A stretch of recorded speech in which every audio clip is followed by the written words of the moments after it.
यो बेगनास ताल घुम्ने क्रममा बेगनास तालको ठ्याक्कै लगभग बिच भागमा छौँ अहिले। एकदमै रमाइलो घमाइलो, लगभग तिहार पनि नजिकै गरेको अवस्था। आकाश पनि पुरै खुलेको छ। घामले गर्दा हेर्नु यस्तो रमाइलो, यो घाम पनि एकदम आनन्द हुन लागिसकेको छ। जाडो पनि पुरै नभइसकेको अवस्था, गर्मीले पनि नछोडेको अवस्था। एकदम बिचमा छौँ हामी। यो शरद ऋतु भनेकै यो चाडपर्वको बेलामा यस्तै। अब हिलो मैलोहरू जम्मै गएर एकदमै सफा शान्त देखिने ठाउँ बेला हो।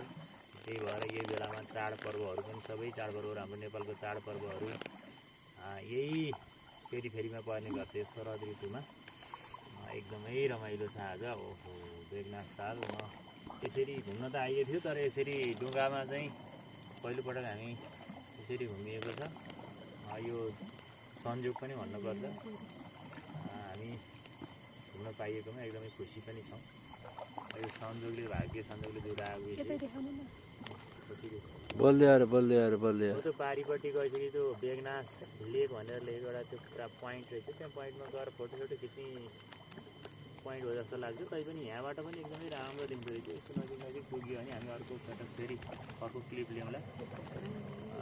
एकदमै रमाइलो हुन्छ। टाढाको यो डुङ्गाहरू देख्दाखेरि पनि एकदम माथि हिमालको यो छाया कसरी धरातालमा पर्छ भन्थे, तर यो बेगनास तालमा पनि हिमालको छाया यस्तो राम्रो आउँदो रहेछ। हेर्नुहोस् कति रमाइलो कञ्चन।